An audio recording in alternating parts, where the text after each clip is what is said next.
back. So chapter 3 starts with the girls being sent straight to class after their meeting with Kurova. Rose is sent to the guidance counselor to get her class schedule. She reveals that she was taking classes in Chicago and Portland, which gives me more questions. Dimitri and Alberta. Dimitri and Alberta escort Rose to the Guardian Gym and then to the rest of her classes. She is obviously getting a lot of attention since she's been missing for so long. Rose mentions that most of the Dampier students are guys, and we're introduced to Mason. Mason and Rose seem to have a very flirty friendship. Other guys in the class also start to flirt with Rose. She describes the other novices as easygoing and less focused on politics than the Moroi. Rose does not do well with her first day back in training. Apparently, Mason kicked her ass. She tells him that she's doing extra practice with Dimitri, and Mason refers to him as a god. Rose goes to her next class, and we meet Stan Alto, who's a total asshole. He embarrasses her in front of the whole class. During the altercation, Stan reveals that Moroi blood makes the Strigoi more powerful. They specifically seek out Moroi blood and are almost impossible to kill. He also reveals that if the Moroi disappears, so do the Dampiers. And then Dimitri finds Rose on her way to lunch and points out that if she can't fight her classmates, she has no hope of fighting Strigoi. He sufficiently humbles her, and then she runs into Victor Dashkov. We get a little bit of background with the royal titles, with Rose saying that there are 12 royal families. Victor congratulates her on keeping Lissa alive, and he also asks her about the bond and what it's like. She's hesitant to tell him about slipping into Lissa's mind. We learn that Rose can feel Lissa and Lissa cannot feel her. She reveals that she isn't sure how the bond happened, and Victor asks if it started around the time of the accident. Rose remembers the car accident that killed Lissa's family and how the girls were the only survivors, and Rose enters the cafeteria to find Lissa in a confrontation with Aaron and his new girlfriend. Rose grabs his girlfriend and defends Lissa and just kind of puts herself in the middle of the situation to save Lissa. All right, so I have so many questions, but we're going to lead off with what makes you think it's a car accident? I mean, there's bending metal, but there's so many things that can come from that. And then if you do think it's a car accident, do you think it's possible the Strigoi orchestrated it to get rid of her parents and possibly the whole bloodline? I definitely do think that that's possible. I might just be assuming that it's a car accident because of the twisted metal. It definitely could have been a Strigoi attack that killed them, which would make more sense, honestly, because, like, why are vampires getting killed by a car accident? But, like, twisted metal makes me think car accident immediately. Well, what I'm kind of thinking is maybe you're on the right track. Maybe the Strigoi never had, like, another chance to kill them, so maybe they initiated a car crash to kill them, because honestly, from what I know from my version of the Strigoi is they're not going to die from a car crash. They're not. I'm pretty sure they have to be like shot in the head and burned or something like that, something kind of nuts. But it's just going to be interesting to see where it goes. Yeah, Rose does mention that the Strigoi are almost impossible to kill, and that they feed on they feed on any kind of blood, I suppose, but that Moroi blood makes them stronger and more powerful. So they're obviously seeking out the Moroi as victims because that's going to enhance their power and their entire race, I suppose. Do you think their bond came from something sort of like a trauma bond? They went through the, like, we're going to say supposed car crash for now. They went through the car crash together, saw her whole family die. The Guardian and Lissa, or Rose and Lissa, were through that together. And through that, maybe Lissa attached to her in some sort of way that only her kind can. Like, maybe once the Moroi go through something bad with their Guardian or something traumatizing enough, they form that kind of bond because they feel so safe and secure with them. That would make a lot of sense, especially with when Rose was on the plane to the school, I believe in chapter 1, Dimitri sat next to her and was like, "Oh, why were you about to fight 12 experienced guardians when you are clearly high and not doing well?" And she was like, "Because I'm her guardian." Like, she was willing to risk everything when she was clearly not in the right state of mind to do any sort of thing like that, because she sees herself as Lissa's guardian. Do you think that the Moroi has some kind of compulsion on the Dampier? Is that how you pronounce it? Okay, I think it's called Dampier, but I could be wrong. Okay, but hear me out. We've been trying to figure out why the Moroi were so down to go, or no, why the Dampier were so down to go after the Moroi. And what if all of it starts from the Moroi noticing they can't defend themselves from the Strigoi, but they notice that the Dampiers has success going against it, so they compulsed generations and generations to protect them. And maybe that's why they have a bond. That would make a lot of sense, but I wonder if the Moroi can like use compulsion to cause a bond. Like, did Lissa decide like, oh, she's my best friend, so I'm going to make her my guardian, my bondmate, whatever it is that they are? Did she make that decision consciously, or did it just happen? Because all of everybody that talks about this bond talks about how there hasn't been a bonded pair in so long, and how they're like ancient stories of pairs being bonded like that. And I just wonder if it's like a freak thing where people, like two people are just so connected that they become bonded, or if it had something to do with the car accident, if that's what happens. I think that a car accident was mentioned, but I could be wrong. I might have imagined that. But if they had this huge traumatic experience and Rose is a Dampier meant to protect Moroi and Lissa is a Moroi, a royal one at that, it's possible that it's like a trauma bond that connected them. I honestly don't remember any part of how that came about. Well, now what I'm thinking is maybe back in the olden days before the Dampiers were looked at as guardians, maybe the Moroi chose them, and that's when their actual emotional and mental bond started because they chose them. And maybe since Rose and Lissa were friends from kindergarten, after that accident, subconsciously Lissa felt more safe and connected to Rose, so she latched onto her. And maybe it was all subconscious. Maybe it was just like it just happened after everything. Over time, it's clear that the Moroi started looking at the Dampiers as like not as superior, not as great, like so maybe over generations and generations it just turned into this is you're my worker, you're my protector, I'm the greatest. You die, I don't. And this is the first time in forever that a guardian and a vampire actually bonded. It seemed like they had bonded during the event that killed her parents. It seemed like that was kind of the turning point. And Victor Dashkov ran into Rose while she was on her way to lunch, and he kind of was questioning her about it. And she was hesitant to tell Victor that she could get into Lissa's head and feel things as strongly as she could. And so I'm Wondering if there's a secret she wasn't supposed to know, possibly. it could be a secret, or it could be, I feel like something happened in the incident where her family died that we haven't found out about yet. I feel like there's something more to it. No, oh, for sure. There's something more that happened in the accident, and I'm very excited to see what that is because right now they're just slowly tickling in new events about it. Like before we heard her opening line, I felt her fear I felt her fear before I heard her scream. before I heard her scream. I have a horrible memory. And then you just slowly get more and more, and then in this chapter you figure out that her mother, father, and brothers died, but her and Rose were the only ones to survive.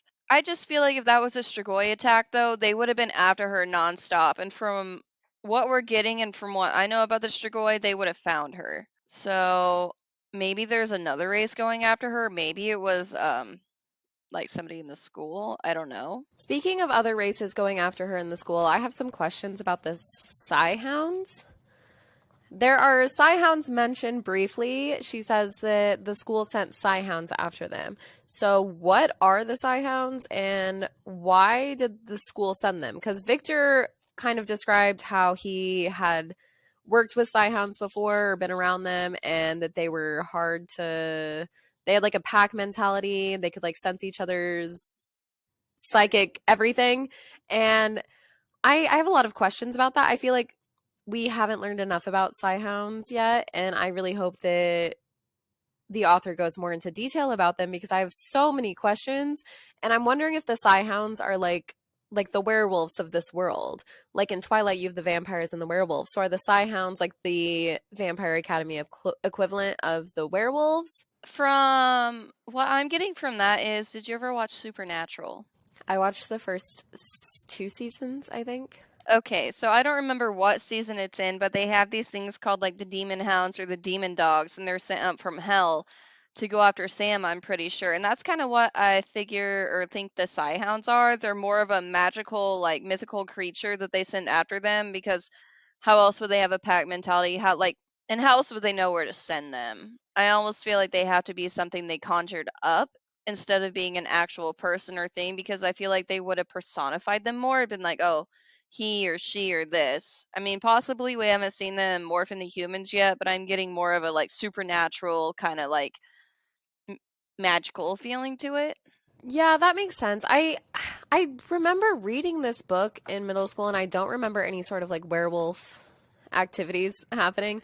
So I feel like the Psyhounds don't play a very big part in this series.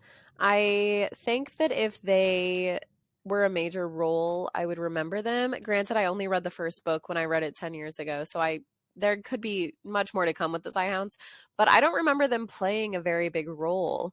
And but I have so many questions about them because this entire race of hounds really just fascinates me because they have like a psychic link and very much like a pack mentality, like working together to do one specific goal. Do you think it's the same kind of bond between Lissa and Rose? I could see that, yeah. So they probably have some sort of psychic connection between the entire pack. And that seems a lot like what Rose and Lissa have, where they can feel each other's feelings. Rose can feel Lissa's intentions and her goals and like what she's trying to accomplish. So I would think that the Scions have the same kind of herd mentality, yeah. Yeah, I definitely from I almost she kind of said she went up against them in passing, so I almost kind of feel like she was just trying to strike her point to Dimitri that she did her job and they're all just cutting her short, and that kind of makes me feel bad. It's cuz like she's not even an underdog. She like literally took a vampire princess away from a school knowing the consequences. I still want to know why she took Lissa away. I want to know what the danger was. That still has not been answered yet. But I feel like the only reason she was able to keep Lissa alive for as long as she did was just pure luck. Because Rose said that they never faced any Strigoi. They were never encountered by a Strigoi, which also makes me think that the car accident or whatever event killed her family was not Strigoi related. Because if they were trying to end the line, they would have followed them. And I noted here when I was reading where Victor and Rose are talking about the Psyhounds. She says, the school sent Psyhounds once. And then Victor laughs and says, I've hunted them with them before. They aren't that easy to evade, not with their powers and intelligent. And Rose thinks to herself that Psyhounds were one of the many types of magical creatures that wandered the world, creatures that humans never knew about or else didn't believe they'd really seen. And they traveled in packs and shared a sort of psychic communication that made them particularly deadly to their prey, as did the fact that they resembled mutant wolves. And so I have a lot of questions about what other creatures are going to come into play during the series. I really hope that there's like a whole community of different creatures that will just appear throughout the series. And Victor asks her if they encountered anything else, and she said little things here and there, which makes me think that there's other species and breeds of magical creatures that humans just don't know anything about that are after the Moroi. And I really want to know about all these creatures. I definitely hope we learn more about every single one, and I do hope that there's more obscure out there forms in this book because I'm kind of tired of the generic werewolves, vampire, like everything. Not every story is repetitive, but the bad guys, they seem to all have the same strengths and downfalls. So I really like the take in this book. She's already done a phenomenal job. I don't know why I didn't read this in school because it's right up my alley, but like I'm very excited. Like I said, I think the Psyhounds are more like demonic. I don't know if that's a thing in this book, but like more conjured than actual people. But since he said that they're not that easy to evade, I've ran with them. That almost leads me to believe possibly they are like shapeshifters or like werewolves. That would make a lot of sense to me. I don't I only read the first book of this series and it was 10 years ago, so I could be so wrong about so many things, but I don't remember the Psyhounds playing a very big role. I think that they're only mentioned like a couple more times, and I don't think that there's really anything big that happens with them. But I never finished the series, and there's 6 more books in the series and then 6 books after that. So I want more information about the Psyhounds. That's my immediate chapter 3 question is I want more information about the Psyhounds. All I know is if Psyhounds were real in this world, my toxic trait is that I would still try and pet them. I would still try and give them loves. They're all big babies. You know, that's fair. They might rip your face off, but who knows? I go down being loved. I go down being loved. The first note that I made about this chapter is that Rose's dialogue does sound like a teenager. Like she uses things like ugh, like I forgot how long the school day was. Like things like that. Like she very much is a teenager. Like she is narrating her life the way that I would narrate my life to you when we were young. I definitely did pick up on that. I actually, it's not the same thought, but the first thing I wrote was the guidance counselor did not mention her absence. It leads me to believe that the Dampier are still quote unquote lower class citizens or like people.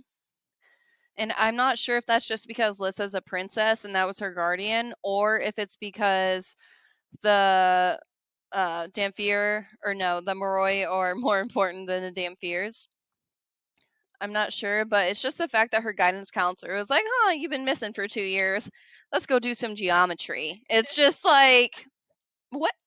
Where's the regard for her safety? Like, why has nobody been like, okay, Alyssa's alive, but like, how how are you? Do you need some help? Like, what about Rose?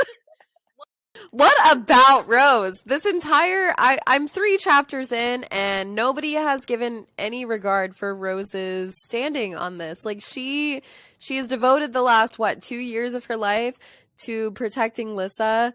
And granted, yes, they did not see any Strigoi while they were out doing whatever it was that they were doing, running from school for some mysterious reason. But what about Rose? Where are her parents?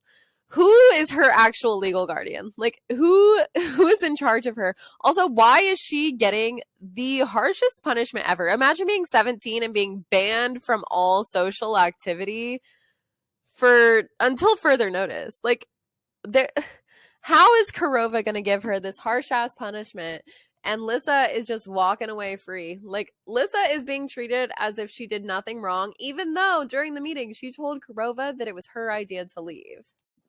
Well, from what I'm understanding, is the Guardian's oath is they're supposed to uh, keep them in line. They're supposed to like make all these decisions, but instead of changing Lissa's mind, she used her better judgment. It was like we need to go because from what we're seeing now, Rose is a very, even though she's a teenager, level-headed teenager. She knows what to watch out for. She knew the instant she saw that man to go get her and run. Poor Rose. Who's looking out for Rose, honestly? Like, Rose, yes, her inner monologue is very 17.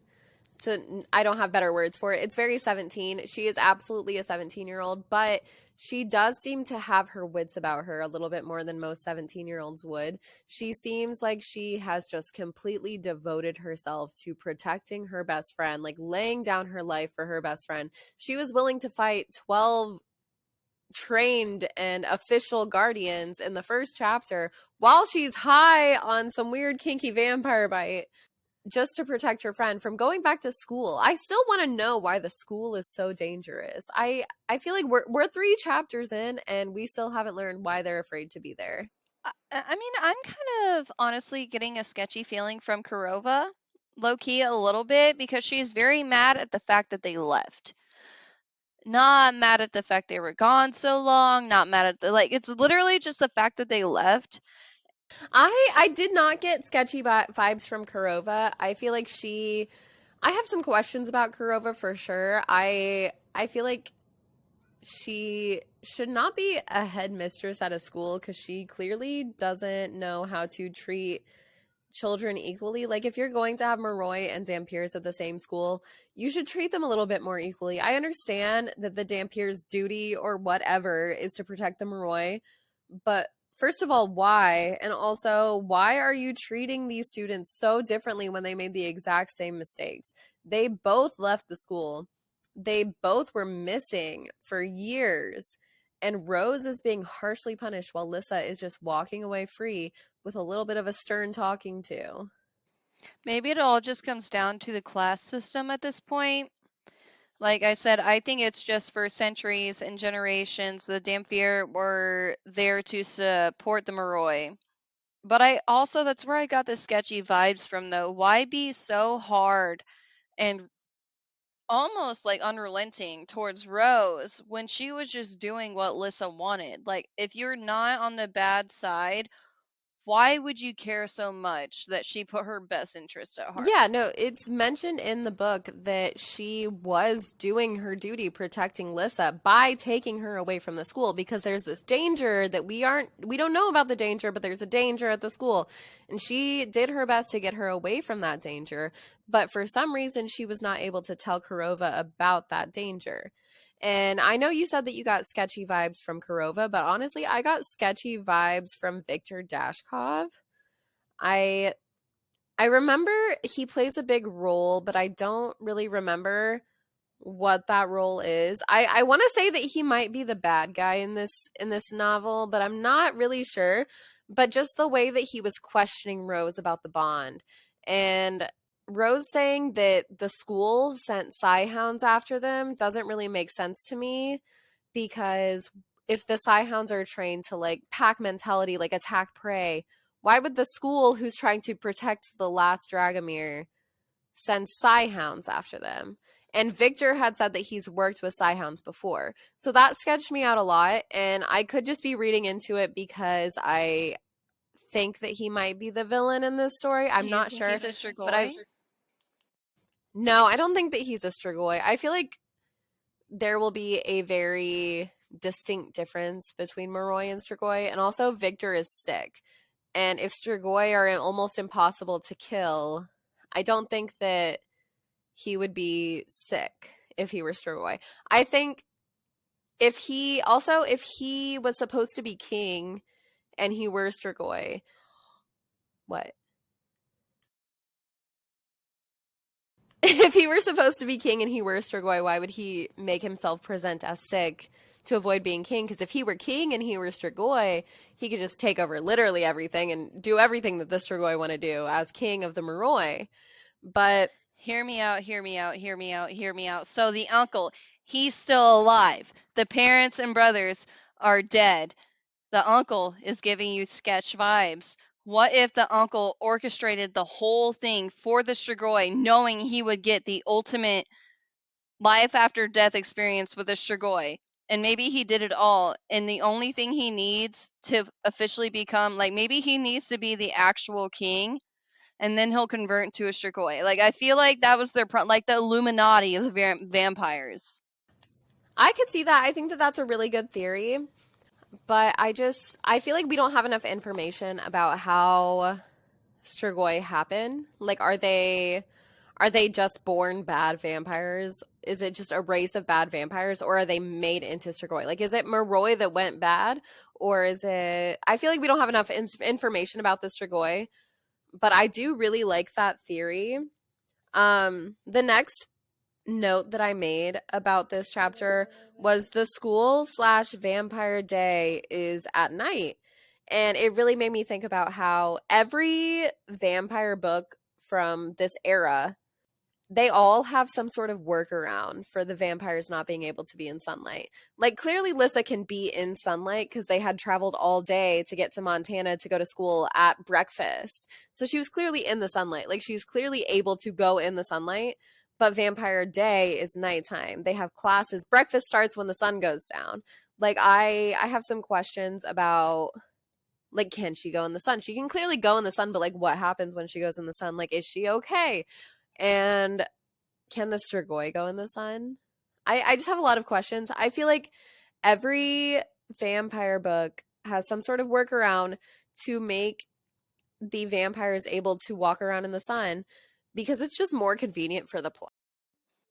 Well, from my basic understanding, Strigoi cannot go in the sun, but they do make it seem like in this book that the vampires are very similar to the human race. It's just they have to drink blood and they have, like, to sustain themselves.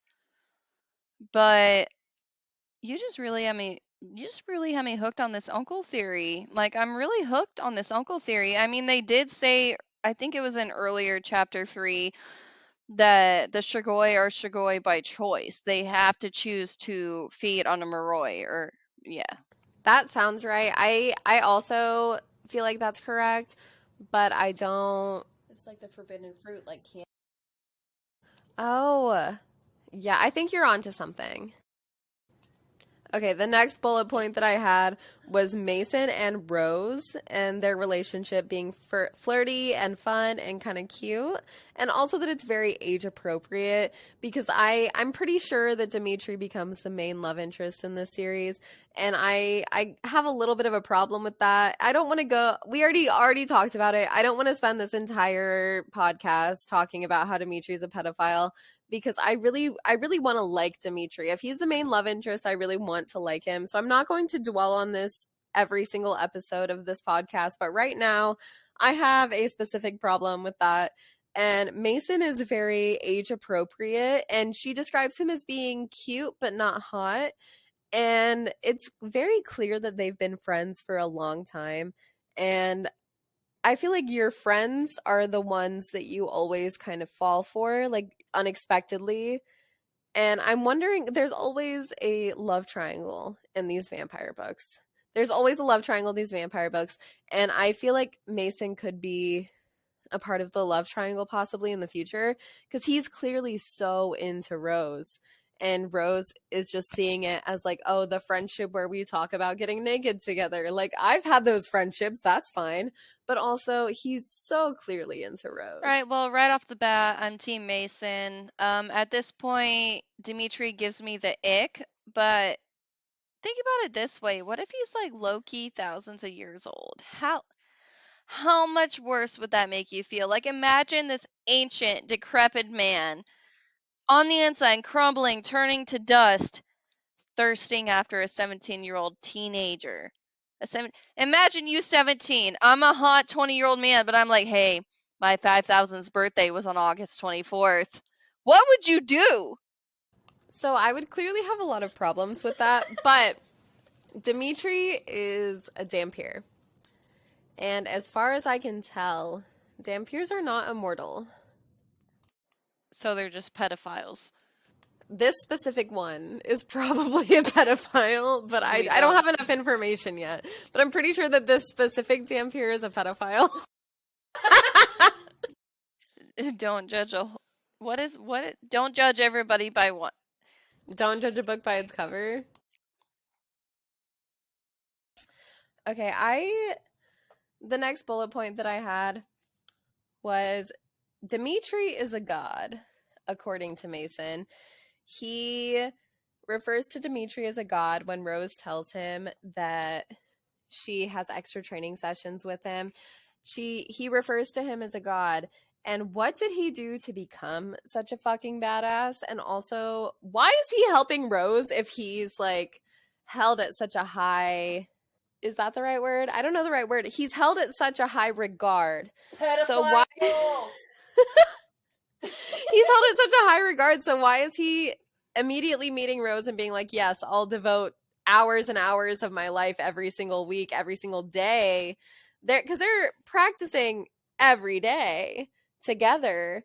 So why is he doing all of that if he is held in such a high regard? 1, pedophile. 2, if we go back to my prior theory that he is also able to feel Rose's feelings, maybe it's because he feels her desperation to protect Lissa. Is Dimitri Lissa's guardian? Yeah, They said that Dimitri is Lissa's new guardian. In chapter 2, they said that Dimitri is Lissa's new guardian. So maybe he's just taking a special interest because he noticed that they do have that bond. And he's like, okay, I'm probably going to be stuck with this girl for the rest of my life. So I might as well train her to be what I need her to be as a partner after she becomes a guardian. I don't think so. I don't remember what chapter this was in, but he was like, no matter what, you need to train your hardest. It's no guarantee you will be Lissa's guardian when you graduate. We need to go hard. Like, he did say that to her. He was like, if you want to be her guardian, you need to follow the rules, which made Rose shut up for a minute. She was like, you know what, you're right. I think it was probably halfway through. I think I know what you're talking about. It was when Rose is walking to lunch and Dimitri walks up and kind of joins stuff with her, and he's like, how are the classes going? Basically just humbling her and being like, you're clearly not ready to be an actual guardian. Like, it's a miracle you kept her alive this long. Like, if you can't beat up your classmates, how are you going to beat up a superhuman Strigoi? And I feel like I honestly do think that he is just trying to prepare her to be his partner. If he's her sanctioned guardian, like that's his role, that's his job, he probably wants her to be a good partner to him. But I feel like there will be some tensions that make it more than a professional partnership. Or maybe he was just trying to patronize her to get in those pants. Like a pedophile. Yeah, that's also possible. I don't know. I don't want to spend this entire series talking about how Dimitri is a pedophile.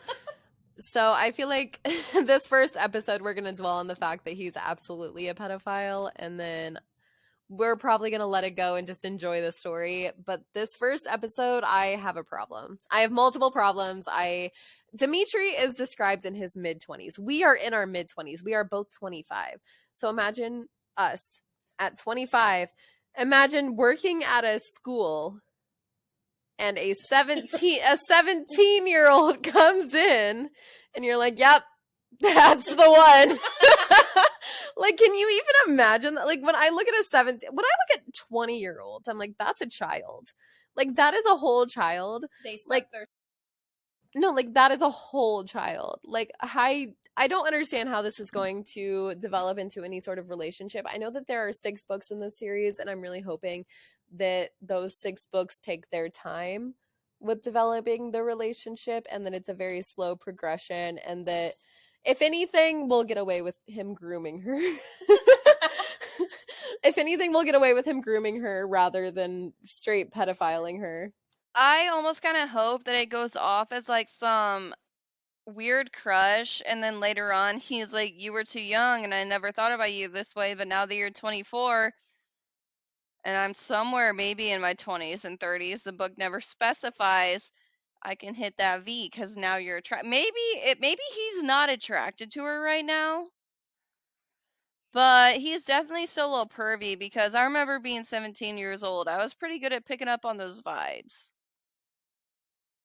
I feel like he probably has noticed her in more than a professional way, but he probably is denying himself that, and he has noticed that, oh, she was willing to take on 12 guardians to protect the princess, even though there was no chance of her succeeding. Like, she was still willing to do it. And when he approached her on the plane, he was like, why were you going to take on 12 guardians while you're fucking high on kinky vampire bite drugs?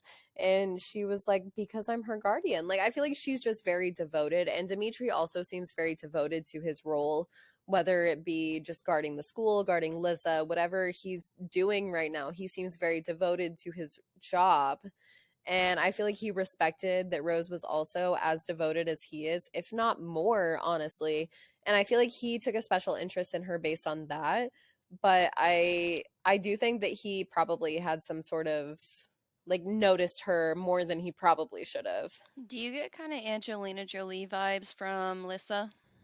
So when I picture her, I picture like a very tall, supermodel-esque blonde girl with like the most innocent features, the most innocent vibes, but capable of so much more than innocence.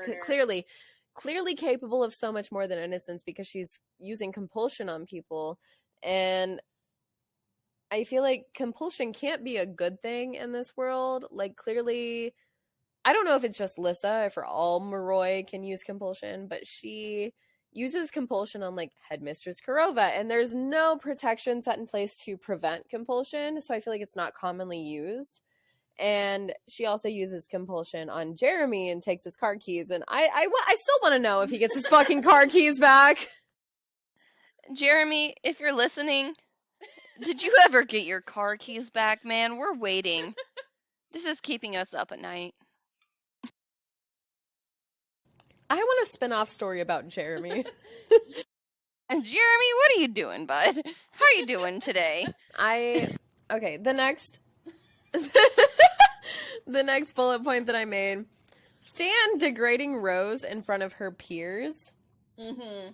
What the fuck? Okay, first of all, I have a lot to say about this.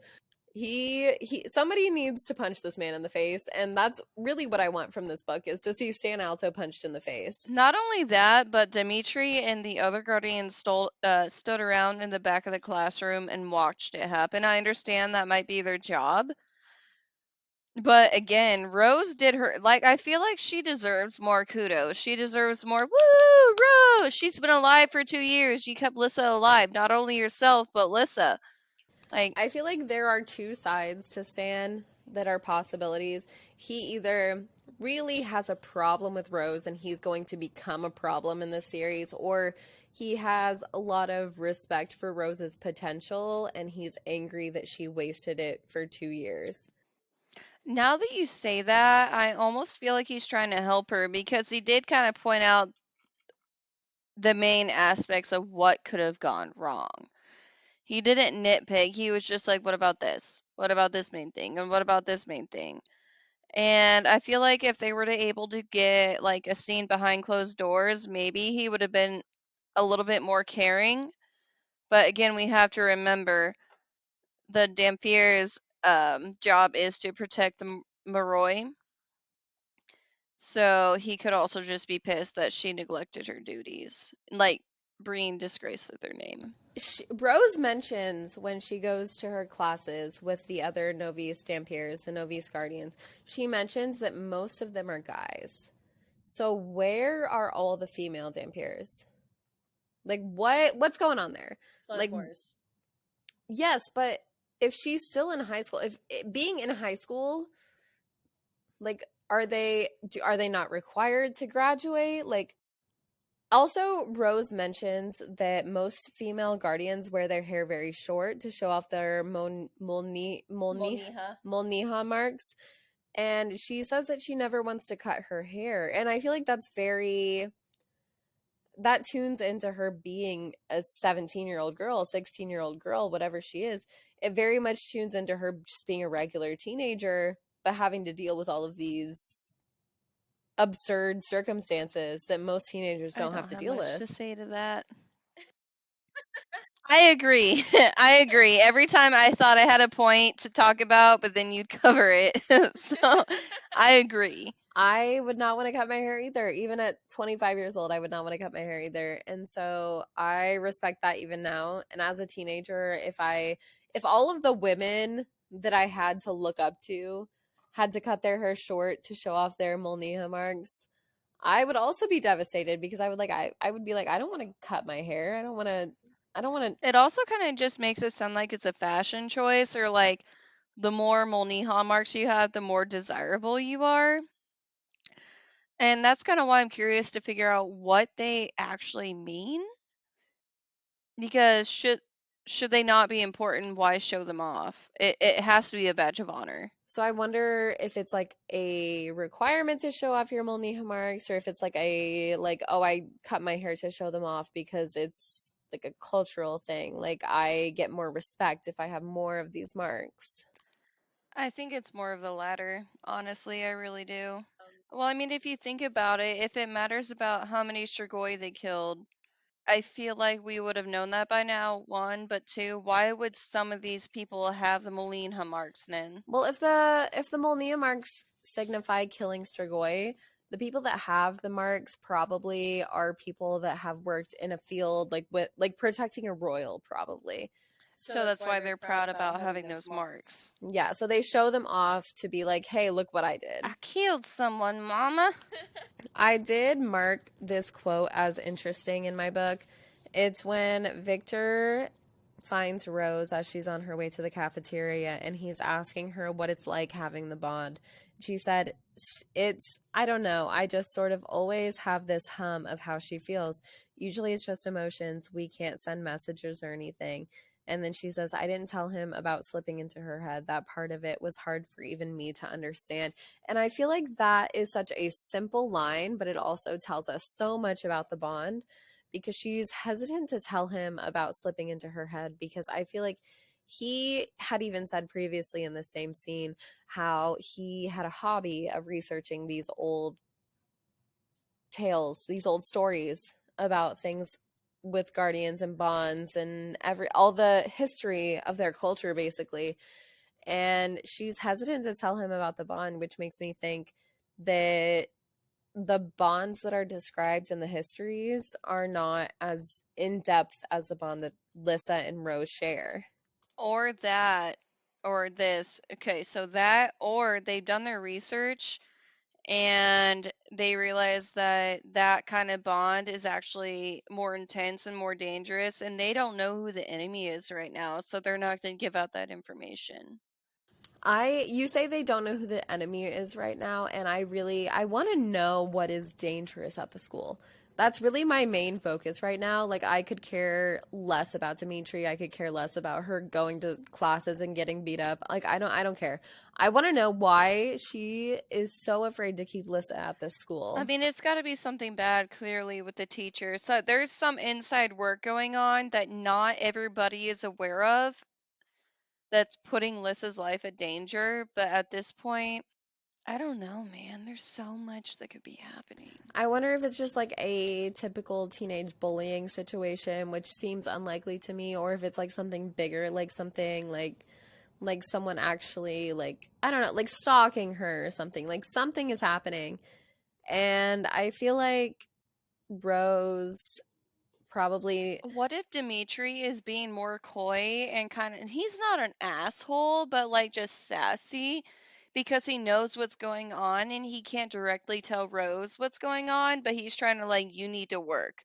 You need to get your ass in shape. Like you need to get this in check right now or you're never going to see her again. that would make a lot of sense. I really like that as a theory. I do think that there is some ulterior motive to Dimitri volunteering to help Rose. He either is trying to just prepare her to be a better partner in the future because they have a bond, so it's an obvious choice for her to be her guardian, but also I feel like I don't think that he's really hiding anything. I don't get the vibe that he's hiding anything. I think that he just is like that. I feel like he's very distant. I feel like he took a special notice to her immediately and he's trying to kind of hide it.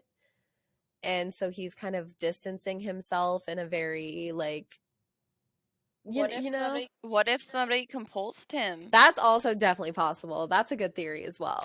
I feel like that's definitely like a contender in the theories. Somebody compulsed him. He doesn't know why he feels this way, but he also seems headstrong enough. He has his own ideas. Maybe he wasn't compulsed. He is an inside man. He knows what's going on. He's trying to coax Rose from the outside. Your theories are making me think of other theories, and I wonder if he's even like on the good team or not. Like maybe he and Victor Dashkov have some sort of shit going on and they're trying to just fuck up the princess. Maybe they're just trying to royally fuck her up, no pun intended with her being royal, but like maybe they're just really trying to fuck her up. I could definitely see that. But I feel like he's going to play too big of a role later on. Like, I mean, maybe if he has a story arc where he was this big, dark character, long, sexy, flowing man being a pedophile. Why is Dimitri wearing a duster? What the fuck is a duster? Hold on, can you just Google duster real quick? Because I really need your reaction to what a duster is.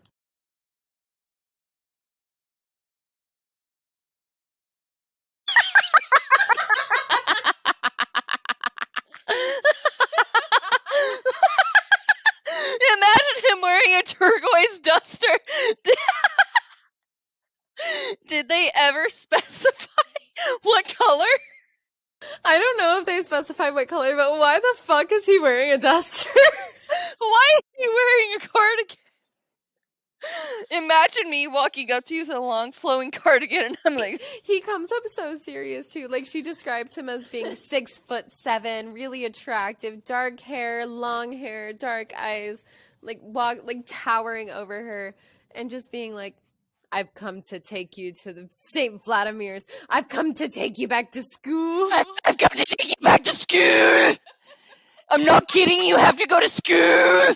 I feel like at this point we're gonna do like 2 sections at once, and the first section is gonna be so calm and coherent, and then the second section is just gonna be chaos like this. And I feel like that's exactly what we need, because it's boozy bookshelves. Like, we're reading these books and drinking at this time.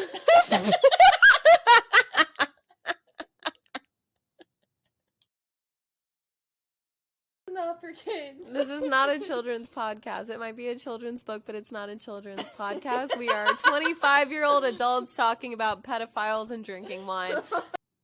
There we go. Okay, so I think this concludes our 3-chapter summary of the first book in the Vampire Academy series. A good high five. Give me a good cheers. No.